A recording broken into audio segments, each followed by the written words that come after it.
Bonjour à tous et bienvenue dans ce bilan de l'année 2021. Une année qui avait commencé de manière peu réjouissante avec 5 mois de fermeture des salles, on les a sentis passer, mais une année qui nous a offert son lot de bonnes surprises en termes de cinéma. Mais également son lot de ratages, et c'est ce dont on va parler dans cette vidéo avec ce que je considère être les 10 plus mauvais films de 2021. Bien évidemment, je n'ai pas vu tous les films, même si c'est la première année où j'en vois autant, puisque j'ai vu au total 80 films. Et donc, il y a forcément des films considérés comme mauvais par la majorité que je n'ai pas vu cette année. Par exemple, 8 rues de l'humanité, qui est encore à l'heure actuelle un film dont je questionne l'utilité, un film sur le Covid, comme si on vivait pas assez le Covid. Mais en vrac, je n'ai pas vu non plus Conjuring 3, qui semble mal apprécié, Malignant, qui a priori a déçu beaucoup de fans de James Wan, OSS 117 Alerte rouge en Afrique noire et American Nightmare 5 non plus, parce que je n'ai toujours pas commencé ces sagas et je n'avais pas envie de m'y plonger pour découvrir ces films, et il y en a sûrement beaucoup d'autres, mais continuer à lister ce que je n'ai pas vu serait peu pertinent, donc à la place, je vous propose une petite nouveauté. Sur Twitter et Instagram, je vous ai proposé de me donner votre top 3 et votre flop 3, et avec toutes les réponses que j'ai reçues, j'ai pu dresser un petit classement des meilleurs et des pires films des abonnés. Pour le flop du coup, vous avez cité au total 42 films et voici les films qui ont reçu plus d'un vote qui sont donc dans votre flop. En quatrième position, avec un total de 2 votes, nous retrouvons Spiral, l'héritage de Saw, SOS Fantôme, l'héritage, OSS 117, Alerte rouge en Afrique noire, Mortal Kombat et Monster Hunter. En troisième position, avec 3 votes, nous retrouvons Black Widow. En deuxième position, avec 4 votes, nous retrouvons Venom, Let There Be Carnage. Et en première position, ex aequo, avec 6 votes chacun, vous avez élu comme pire film de 2021 Wonder Woman 1984 et Space Jam Nouvelle Ère. Voilà pour ce qui est de votre flop, j'espère que l'idée vous a plu. Si c'est le cas, j'essaierai de le refaire cette année de manière un peu plus organisée. Et maintenant, attaquons mon flop 10. Numéro 10. Spiral, l'héritage de Saw. Bon, je dois vous avouer un truc, je n'ai jamais été un grand fan de la saga Saw. Il me semble que je ne les ai même pas tous vus à vrai dire. Mais ça n'a jamais été mon délire, cet univers basé en grande partie sur le gore à outrance. À part le premier opus qui relève pleinement du thriller, je sais, et même là, quitte à avoir un film de James Wan, je me bousculerai pas pour celui-là. Aucun film de cette franchise ne m'est pleinement appréciable. À part Jigsaw, même si ce film était vachement con par moments. Donc ouais, je suis pas du tout le public visé par cette franchise, mais étant donné que Spiral semblait proposer une forme d'alternative au torture porn qui sied si bien à Saw, j'ai bien voulu lui laisser une chance. Et clairement c'était pas bon. Et l'un des plus gros problèmes vient malheureusement de la personne la plus investie de ce film, Chris Rock. Chris Rock est à l'origine même de ce film. L'idée de départ vient de lui, il a été producteur de ce film, il a participé à l'écriture du scénario et il a littéralement le premier rôle. Et c'est très cool de voir qu'il a cherché à s'investir le plus possible dans le projet, mais s'investir comme il fallait, ça aurait été mieux, parce que mon dieu qu'il est mauvais. Mon dieu que Chris Rock est à côté de la plaque niveau acting. C'est bien simple, il joue mal tout le long du film. Il essaye de compenser ça en essayant d'incarner un personnage de flic badass, mais non seulement ça ne marche pas, mais en plus ça rend son personnage légèrement détestable. Surtout quand il te lâche des remarques bien misogynes. Mais en plus de ça, il y a un vrai souci avec le montage. Surtout quand ça frôle le non-sens avec les scènes de piège. Je vais prendre un exemple précis, vous allez comprendre. Dans ce film, Jigsaw, ou du moins son supposé héritier, décide de s'en prendre aux flics. Et quand arrive le piège des doigts, ceux qui ont vu le film savent de quelle scène je parle, déjà je me suis demandé où t'as réussi à planquer une installation aussi massive sans que personne ne la voie, mais en plus, le fameux message du si cher à la saga se lance, et ça coupe pour revenir à l'enquête avec Chris Rock qui découvre que le flic piégé est mort. Puis ça revient sur la scène de piège. C'est débile! C'est débile parce que ça rend la scène de torture juste superficielle et gratuite! Comme si elle n'était là que pour remplir un quota de gore parce que c'est Saw! L'intention de Chris Rock avec ce film, elle était peut-être très noble, mais le résultat, malheureusement, il est raté. Numéro 9. Batman, un long Halloween, partie 2. En 2020 s'est achevé l'arc New 52 des DC Animated Original Movies avec Justice League Dark Apocalypse War, que personnellement je n'ai pas encore vu, mais qui semble, de ce que j'ai pu lire et entendre ça et là, être un bon condensé du côté dark edgy, pas forcément du meilleur goût propre à cette saga. Perso ça va, j'arrive à faire avec, et cette saga est dans son ensemble sympa, sans plus. En tant que non-lecteur de comics, je vois ces films comme au mieux des démos techniques permettant de juger du potentiel de certaines de ces histoires sur le grand écran, au pire comme du fanservice bas de gamme. Et la même année débuta une nouvelle continuité avec Superman Man of Tomorrow, qui déjà propose une bien meilleure version de l'univers d'ici. plus coloré et optimiste, avec un style visuel et un chara-design beaucoup plus appréciable que celui assez moyen des New 52. Et si cela a permis à mon sens de sortir ces films d'animation du moyen constant dans lequel ces films nageaient, c'est à la fois pour le meilleur, comme on verra plus tard, mais également pour le pire, comme avec Batman Un Long Halloween. Un film en 2 parties affreusement fade. Difficile de parler de la partie 2 sans avoir évoqué la partie 1, mais c'est sincèrement celle qui s'en sort le mieux. Honnêtement, malgré un bon rythme, le film n'a pas de réel intérêt, la première partie ayant grillé toute possibilité de créer du suspense sur la révélation de l'enquête que ces films dépeignent. Et dans une tentative désespérée de maintenir l'intérêt du spectateur, le film termine sa course avec un climax rempli à ras-bord d'antagonistes, ce qui est ridicule et inconsistant. Sérieusement, 7 ennemis pour un climax. Si en plus on prend en compte le fait que chacun de ces antagonistes a été un obstacle durant ce diptyque, les voir tous vaincus en même temps en moins de 5 minutes est juste grotesque. Ah, et la finalité de l'enquête ? Elle laisse totalement de marbre, tellement rien n'a un tant soit peu laissé entrevoir cette possibilité. Pas un dialogue, pas un jeu de regard, on balance toutes les connexions et justifications au moment de la révélation. C'est nul de faire ça. Mais bon, si ce film est raté, c'est aussi en grande partie à cause de... Numéro 8. Batman Un Long Halloween, partie 1. Difficile d'en parler sans faire redite avec le précédent numéro de ce flop, mais il est indéniable que le cœur du problème vient de cette partie du diptyque. Clairement, l'approche choisie pour raconter cette histoire est... fade. C'est juste profondément fade et ennuyeux. Au moins la partie 2 regagne un peu de notre intérêt, certes avec du grotesque désespéré, mais au moins il y a un truc. Là on est vraiment sur la platitude la plus extrême. C'est pas mauvais, c'est juste chiant. Il n'y a aucune réelle plus-value pour donner une vraie identité à cette histoire. En fait, à y repenser, c'est la manière dont les éléments ont été répartis entre les 2 parties qui pose problème. Comme la partie 1 grille toutes les possibilités de créer du suspense, la partie 2 ne peut que se solder par une évidence ou une révélation grotesque. Et comme la grande majorité du développement du personnage central de l'histoire se fait dans la partie 2, la partie 1 s'éparpille et ne donne pas l'impression d'avancer énormément et de s'attarder sur au final ce qui n'apporte que très peu. En étant mieux conçu, mieux organisé, ou peut-être en épurant le résultat pour condenser le tout en un seul film, le résultat aurait pu être intéressant. Mais en l'état actuel, c'est juste tout sauf captivant. C'est vraiment dommage un faux pas aussitôt dans cette nouvelle saga, mais bon, on parlera quand même des bons films dans la suite de ce bilan. Numéro 7. La famille Addams 2, une virée d'enfer. Contrairement à beaucoup de monde, j'avais vraiment aimé le premier film d'animation La famille Addams. Certes, il n'était pas exempt de défauts, mais j'avais bien kiffé ce film, même si je suis d'accord pour dire que ça ne vaut pas les films de Barry Sonnenfeld. Et donc le fait qu'une suite ait été annoncée, je devais probablement être le seul Gugus à trouver ça cool et avoir un peu d'attente pour ce film. Mais autant je suis prêt à défendre le premier opus, autant ne comptez pas sur moi pour faire de même avec cette suite complètement naze. Le premier reproche que j'aurais à faire à ce film, c'est le rythme. Qu'est-ce que c'est long! Le film fait quoi? 1h30? Ressenti 2h45.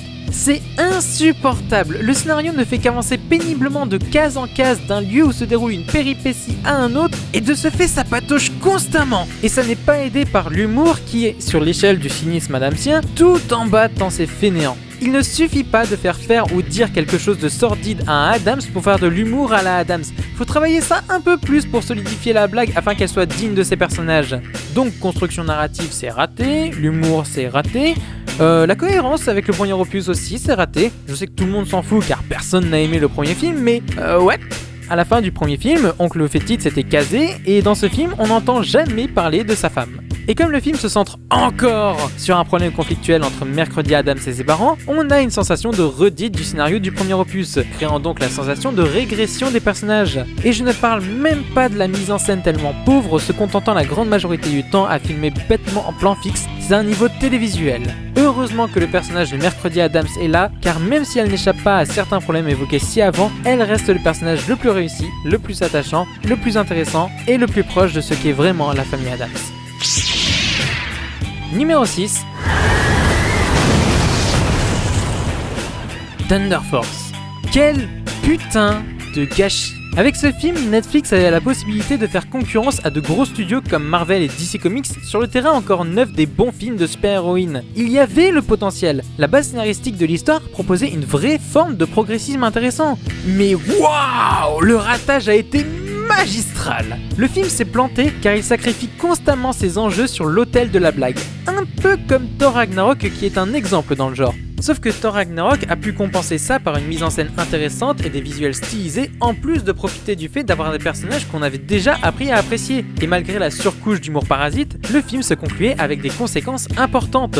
Thunder Force ne peut pas en dire autant. Ces effets spéciaux ont un aspect inachevé qui ne s'harmonise jamais avec le reste de l'image. La mise en scène est au mieux factuelle car ne profitant jamais d'être au service d'une histoire de surhumaine pour essayer de créer un quelconque plan iconique, et les enjeux sont inexistants.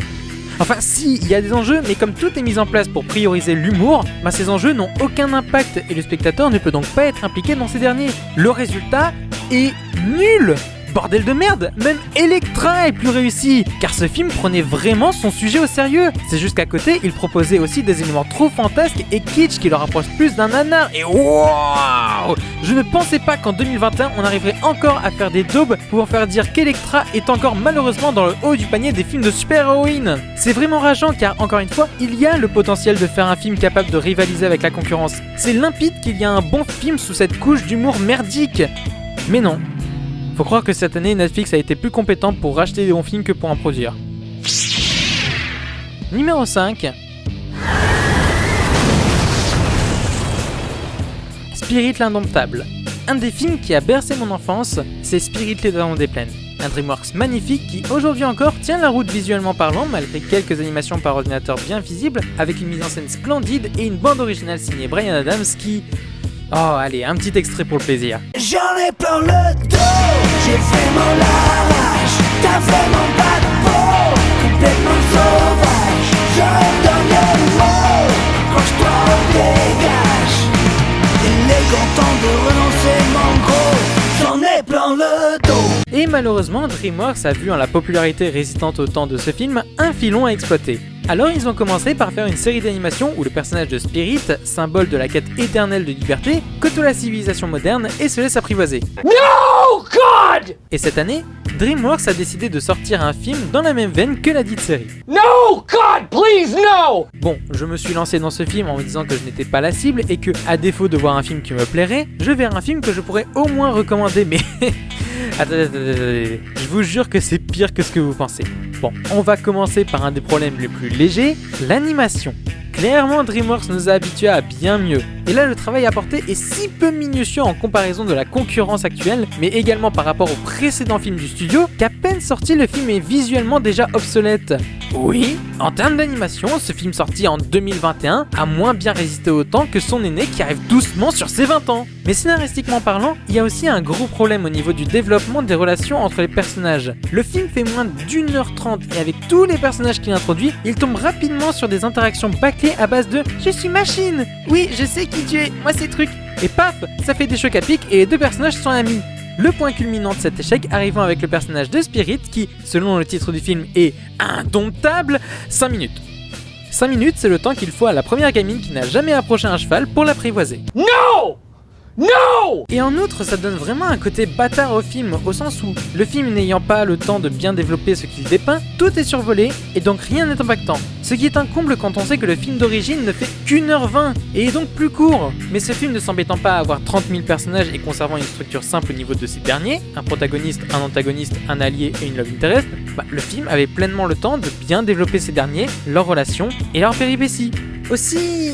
Bon, là ça relève plus de la réflexion que du réel défaut, mais c'est pas un peu réducteur que ce film tombe dans tous les travers des programmes pour filles? Genre sous prétexte que le film a pour sujet central les chevaux, on doit lui faire adopter une esthétique et une atmosphère girly bien niaise à base de couleurs dites féminines, d'un groupe de copines en guise de protagonistes qui s'offrent des bracelets pour bien souligner à quel point elles sont des BFF et traitant de sujets comme l'amitié de la manière la plus guimauve qui soit. Merde, c'est Spirit, pas Grand Galop ou Horseland! Excusez-moi de constamment revenir avec mes gros sabots. Mais le film original ne visait ni les garçons ni les filles en particulier, il s'adressait à tout le monde. Vous trouvez peut-être que je suis dur avec ce film, que je suis mon vieux coin à mettre l'original sur un piédestal et à juger principalement par la comparaison. Mais, 3 choses. 1. Même sans jouer le jeu de la comparaison, le film a, comme je viens de le démontrer, des défauts qui lui sont propres, donc ça resterait un film de piètre qualité. 2. Si le film, et par association la série, reprend le nom de Spirit, mais également le design du personnage, c'est qu'il y a une volonté de coller au film originel. Sinon ça aurait été plus simple de créer une nouvelle licence. Et 3. Je ne peux pas faire autrement que de comparer ce film à son prédécesseur quand ce dernier me balance des bons gros clins d'œil bien gras au film que j'ai connu mais sans le talent dans la mise en scène ou l'impact scénaristique. L'antagoniste qui tente de casser Spirit, qui échoue, l'attache et le prive d'eau, Spirit enfermé contre son gré dans un train, Spirit qui tente le putain de saut de la foi au ralenti, Spirit qui conclut le film en gambadant dans les prairies verdoyantes. Non! Et dernier petit détail pour la route, mais mettre au premier plan de l'histoire un personnage humain, presque plus que le personnage de Spirit, ça diminue grandement l'impact et l'intérêt de nommer votre daube Spirit l'indomptable. Sûr que je ne suis pas le public visé par ce film, même si les clins d'œil au film originel pourraient laisser penser le contraire. Et j'imagine que les enfants qui s'épanouissent devant la série feront de même devant ce film. Et pour tous les problèmes que la durée du métrage a engendré, je trouve que le film reste quand même plutôt bien rythmé. Mais je ne peux décemment pas considérer ce film comme un bon film Spirit, ou un bon film d'animation, ou même un bon film pour enfants. C'est médiocre, avec ou sans la nostalgie du premier film. Mais bon, ça reste au final assez innocent comme long métrage. Numéro 4. Godzilla vs Kong. Bon, je vais commencer par être honnête sur un point, je n'ai jamais été véritablement intéressé par le Monsterverse.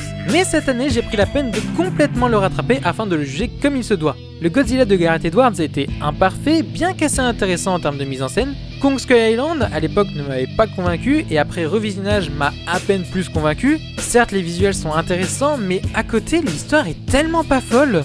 Quant à Godzilla Roi des Monstres, j'ai trouvé que c'était un film assez moyen, mais tout de même intéressant d'un point de vue visuel, mais également thématique. C'est même dans ce film qu'on trouve ma scène préférée de toute cette saga. Le constat global est donc assez moyen d'un point de vue qualitatif, mais pas inintéressant, et je me suis donc lancé dans la découverte de ce dernier opus en m'imaginant avoir une opinion similaire dessus. Mais alors je ne m'attendais pas à un tel ratage, c'est cataclysmique à ce niveau-là.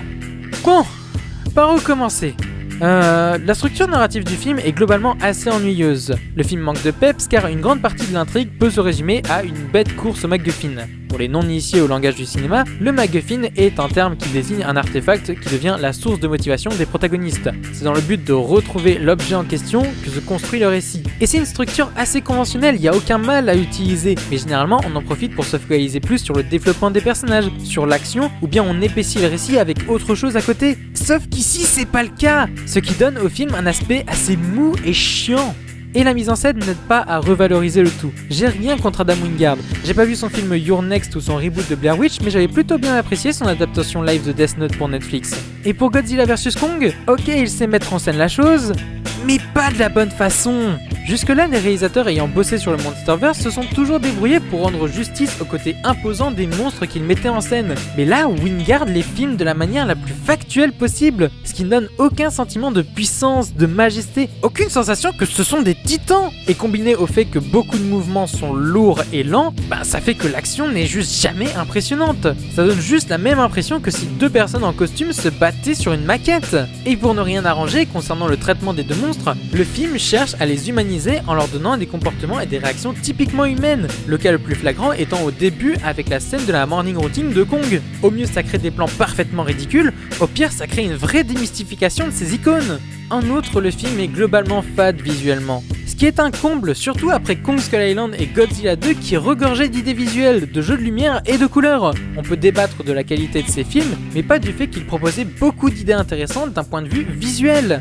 Et peut-être que certains souligneront la fulgurance du combat nocturne de Hong Kong, mais d'une part ça implique d'attendre 1h22 pour avoir une idée visuelle intéressante de la part du film, mais d'autre part, j'ai déjà vu Pacific Rim.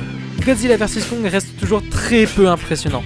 Quant aux personnages, bon, ils n'ont jamais été le point fort de cette saga, mais même s'ils sont assez oubliables dans l'ensemble, les films créent un certain intérêt pour eux. La tragédie familiale du personnage d'Aaron Taylor Johnson dans Godzilla, la folie du personnage de Samuel L. Jackson dans Kong Skull Island, le respect et la compréhension envers Godzilla du personnage de Ken Watanabe et le tiraillement familial du personnage de Millie Bobby Brown dans Godzilla 2. Je dis pas que c'est du grand développement de personnages, mais au moins on créait un intérêt à les suivre. Là, à part le personnage de Madison qu'on a déjà appris à apprécier un film plus tôt, il n'y a pas de lien aussi travaillé pour s'inquiéter pour les personnages. Même le coup de la gamine qui communique avec Kong, c'est plus mignon qu'attachant parce que c'est une enfant. Et le pire concernant ce film, c'est qu'étant tellement omnibulé par l'idée de se faire s'affronter Godzilla et King Kong, parce qu'à ce stade on peut les renommer de la sorte, le film en oublie l'intérêt même de ce genre de film, à savoir développer un commentaire sur l'humanité, sur le fait que l'homme est un problème et que tant qu'il ne se re-questionnera pas, il continuera à s'enfoncer dans l'erreur. Même en utilisant Mechagodzilla, le film ne va jamais développer un quelconque message, tout ne reste qu'au stade d'idées évoquées. Et au final, un ratage d'une telle ampleur donne juste l'impression, encore une fois, de s'être investi dans le Monsterverse pour rien. Tellement de potentiel pour un résultat aussi vain, c'est rageant. Numéro 3. Venom Let There Be Carnage. Qu'est-ce qu'il s'est passé? Non, vraiment, là je rigole, mais qu'est-ce qu'il s'est passé? Comment un tel film a pu sortir comme ça? Je pose même pas la question en étant énervé, au contraire, je suis fasciné de voir que tout est là pour que rien ne fonctionne dans le film. C'est un véritable buffet à volonté qui s'offre à moi, je ne sais même pas par où commencer, alors... commençons par le ton du film. Je ne vais pas faire comme si je considérais le premier film Venom comme un bon film, mais au moins Venom premier du nom essayait d'avoir un ton qui collait à ce que le personnage de Venom dégage. C'était certes raté, mais au moins il essayait. Là avec cette suite on a eu droit à un virage à 90 degrés direction la comédie atteignant des points parodiques et offrant des arcs de personnages dignes de sitcom. Sérieusement, je veux savoir à quel moment on te dit un film sur Venom, tu peux penser une colloque entre Venom et Eddie sans te dire que t'es en train d'écrire une parodie. Et je ne dis pas que ça ne peut pas se faire dans un film de super-héros, mais pas avec Venom, c'est pas le personnage prévu pour. Pareil, Venom n'est pas le meilleur perso pour créer une représentation de la communauté LGBT. Quand tu sais que la fonction première du personnage c'est d'être littéralement le miroir de Peter Parker, celui que Peter aurait pu devenir s'il venait à délaisser ses responsabilités, donc à devenir une mauvaise personne, bah techniquement le film peut laisser sous-entendre qu'être non hétéro fait de toi quelqu'un de mauvais, même si factuellement il essaye de dire le contraire. Après je dis ça peut, car ça fait longtemps que le sens originel de Venom a été bafoué et cette version cinématographique ne fait pas exception, donc à vous de voir à quel point ce film renvoie véritablement ce message douteux. Mais pour plus revenir dans le concret, le ton désespérément parodique du film se ressent aussi dans le casting, parce qu'entre Tom Hardy qui semble juste ultra triste et désespéré d'apparaître dans ce film et Woody Harrelson qui collectionne les tranches collector, c'est le festival de qui sait qui va jouer le plus pas bien la scène.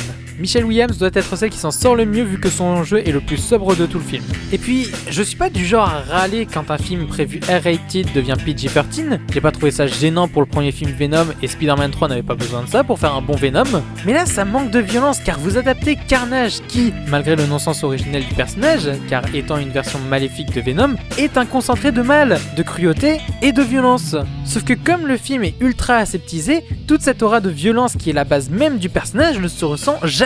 Même quand il bute un mec en mode hentai avec sa langue, la caméra s'éloigne direct pour pas trop choquer. Et si c'est ça le plus trash que vous pouvez montrer avec Carnage, bah sachez que vous êtes plus prude que Disney à l'époque alors. Car à l'époque dans Pirates des Caraïbes 3, on a eu droit à une mort de ce style bien plus marquante. Et la cerise sur le gâteau, c'est que là clairement, on a bien vu que tout a été traité par-dessus la jambe en mode aucune chance de faire un bon film vu la base qu'on a donc YOLO. Mais vous faites une scène post-générique qui dit tout le contraire, qu'on doit prendre ce film au sérieux car il est relié à un canon qui lui se veut sérieux. Vraiment, à la fin du film, j'étais comme le JDG. C'est génial! Je veux dire, si j'avais une médaille en forme de trou du cul, je leur donnerais immédiatement, quoi. C'est pour ça que je trouve ce film fascinant. Voir que tout a été réuni pour qu'absolument rien dans le film ne fonctionne et que le film puisse être validé en mode c'est parfait, on peut sortir le film comme ça, à côté la Snyder Cut sans toute la mobilisation des fans, ça paraît presque crédible. Et si je devais essayer de retirer le plus mon affect envers les films dans ce classement, si j'essayais d'être le plus objectif possible, il y aurait de grandes chances, même de très grandes chances, que Venom Let There Be Carnage soit le pire film de l'année. Mais il y a deux films qui m'ont tellement énervé, tellement plus que Spirit, Thunder Force et Godzilla vs Kong, que malgré la médiocrité merveilleusement abyssale de Venom Let There Be Carnage, ces deux films sont pour moi bien pires. Numéro 2. Space Jam Nouvelle Ère. Contrairement à beaucoup de gens de ma génération, je n'ai pas grandi avec le premier Space Jam. Je ne l'ai découvert que sur le tard et... moi... c'est pas mauvais, c'est pas excellent, c'est... moi... Et de par la réputation de la licence Space Jam, je me suis lancé dans Space Jam Nouvelle Ère en me disant que j'étais prêt à pardonner beaucoup de défauts si le film était divertissant. Le film te balance 12 000 références de pop culture sans le moindre commentaire ou la moindre réflexion. Ok. Le film n'est qu'une occasion pour Warner de se toucher la bite en mode Regardez-moi, regardez-moi, regardez-moi, regardez-moi, regardez-moi, regardez-moi, regardez-moi. Le film utilise l'excuse du ta gueule c'est la technologie. Oh, y a pas de problème, madame. Le film ne corrige pas l'exploitation bancale des Looney Tunes. D'accord, faisons comme ça. Déjà, le fait que le film possède tous ses défauts n'en fait pas un bon film. Mais si le résultat restait un minimum divertissant, ok. Et effectivement, le film est un peu divertissant dans sa globalité. Mais le film a un défaut, si ce n'est LE défaut qui lui fait définitivement franchir la ligne du mauvais film. Car en effet, lors d'une scène, qui arrive vraiment dans le premier tiers du film, où la Warner présente sa soi-disant nouvelle super idée trop cool méga top of the day qui tout sa race à LeBron James, le film nous dit au travers des dialogues de son protagoniste que tout ce que le film nous montrera par la suite est stupide. C'est l'une des pires choses que tu peux faire dans un film, dire littéralement au spectateur « T'es débile toi aussi de vouloir t'investir dans un film aussi con ». C'est clairement un manque de respect qui fait que même si tout le reste du film était assez cool, avec même quelques idées assez chouettes, notamment Lola Bunny chez les Amazones par exemple, j'en avais clairement plus rien à foutre. C'est la pire chose que de dire que tu ne crois pas en ton film. Si le réalisateur, le scénariste, ou peu importe la personne qui a eu cette idée, le fait qu'elle ait été validée par les têtes pensantes de ce film, c'est un aveu qu'ils n'y croyaient pas à ce projet. Et si eux n'y croyaient pas, pourquoi nos spectateurs on devrait y croire? Bref, Space Jam 2, c'est peut-être rigolo, c'est peut-être un peu sympa visuellement, ça a peut-être de bonnes idées, mais c'est un pur produit marketing qui ne s'en cache même pas et on a tous sincèrement mieux à voir qu'un film qui nous insulte aussi ouvertement. Et honnêtement, je pense que sur le long terme, ce film sera plus détestable que mon flop 1. Mais le numéro 1 de mon flop m'a tellement exaspéré durant le visionnage que clairement ça a sauvé Space Jam 2 de ce déshonneur. Numéro 1. Tom et Jerry. Comment en 2021, on peut encore valider des projets comme ça, putain? Comment en 2021, les studios de production n'ont toujours pas compris que ce genre de mélange de merde entre des personnages de dessins animés et le monde réel, c'est de la merde qui n'intéresse personne, à part les maso-affidés de films pourris à regarder et les parents qui font pas spécialement gaffe à la qualité des films devant lesquels ils mettent leurs gamins pour les occuper environ 2 heures? Oui, c'est un public très précis. Qu'est-ce que vous voulez que je vous dise à propos de ce film? C'est juste de la merde! Tout le film est fait en pilote automatique. Team Story est un réal de merde qui sait tenir une caméra, qui sait la faire bouger, mais qui ne raconte rien avec l'image. Alors ok, ça devait être un challenge assez technique de préparer les plateaux et de coordonner toutes les interactions des décors avec les supposées présences des personnages animés, mais juste la coordination ne suffit pas, parce qu'à côté, il n'y a aucun travail. La lumière est digne d'un téléfilm, les acteurs font peine à voir car ils sont très mal dirigés, et tu les vois galérer à interagir avec les créatures de synthèse. Bordel de merde, j'ai de la peine pour Chloé Grace Moretz et Michael Peña que j'aime profondément, mais qui ici ne sont pas bons. Et si on vient me rétorquer ouais c'est sûr, ça vole pas haut, mais on s'en fiche un peu, c'est juste une petite comédie de Tom et Jerry et ça nous permet de nous passer un bon moment en famille. Je répondrais que de 1, ok, mais pourquoi choisir ce film quand à côté de ça il y a des milliers d'autres films familiaux, en live comme en animation, anciens comme récents, bien meilleurs pour éveiller les goûts cinématographiques des enfants. Et de 2, si c'est pour voir un film sur Tom et Jerry, clairement c'est pas le bon choix à faire, car la cerise sur le gâteau avec ce film, c'est que son sujet principal est relégué au second plan. Jamais dans ce film, Tom et Jerry ne sont le cœur de l'histoire. Le cœur de l'histoire, c'est le personnage de Chloé Grace Moretz, c'est elle la protagoniste, c'est elle qui a un arc et une évolution, c'est elle qui traverse toutes les péripéties, dont celles que Tom et Jerry forment. À quel point vous en aviez rien à foutre de ce film pour faire du sujet du film une putain de péripéties. Et encore heureux que le film a une bonne morale simple et naïve à base de « c'est pas bien de mentir ». C'est un film pour gosses, manquerait plus que tu leur transmettes de mauvais messages. Et même là, avec un peu de réflexion et de recul sur le cheminement de la protagoniste qui l'amène à cette morale, un message aussi simple, ils l'ont foiré. Mais évidemment, c'est un film qui est fait en pilotage automatique. On ne peut apprécier ce film qu'en débranchant son cerveau, car c'est un film qui est pensé avec le cul. Depuis le début de cette chaîne, je n'arrête pas de répéter dans ces bilans de fin d'année que je suis un grand enfant. Et j'entends par là que des films sincères, bien faits, sains, que l'on peut catégoriser comme des sagouins, comme des films pour enfants, c'est quelque chose auquel je suis extrêmement réceptif. Mais ça implique que de l'autre côté du spectre, les films pour enfants comme Space Jam 2 ou Tom et Jerry, faits sans la moindre implication, sans la moindre passion, le moindre questionnement de est-ce que c'est vraiment une bonne chose pour éveiller les enfants au cinéma, c'est une des choses qui me répugne le plus dans l'industrie cinématographique. Faire un film de merde pour adultes, c'est une chose car le public visé sait en général analyser et prendre du recul sur ce qu'il regarde. Un enfant, Non, ça s'éveille justement devant les fictions qu'il découvre, alors l'implication et l'intention que tu mets dans ton film doit être intégrale. Et si pour Space Jam le public visé semble être un peu tout le monde et n'importe qui, là il est clair que le film s'adresse avant tout aux enfants. Alors niquez-vous. Fuck you, fuck you, fuck you. You're cool. And fuck you, I'm out. Et ben voilà, c'était ma petite dose de sel annuelle en vous parlant de 10 mauvais films. J'espère qu'au-delà de juste vous parler de mauvais films, j'ai essayé de vous faire un peu marrer parce que quitte à parler de films de piètre qualité, autant le faire de manière un peu amusante. N'hésitez pas à me donner votre classement de vos pires films de 2021 en commentaire, à laisser un like si la vidéo vous a plu, à vous abonner et à partager la vidéo pour me soutenir. Et n'oubliez pas que ce n'est pas parce que ces films sont dans mon flop ou dans celui d'un autre que vous n'avez pas le droit de les aimer. Si vous voulez continuer ce bilan, je vous invite à regarder le bof film puis le top film. Et si vous me quittez, eh bien merci d'avoir regardé. N'oubliez pas de mater les films et moi je vous dis à la prochaine pour parler de cinéma. Salut!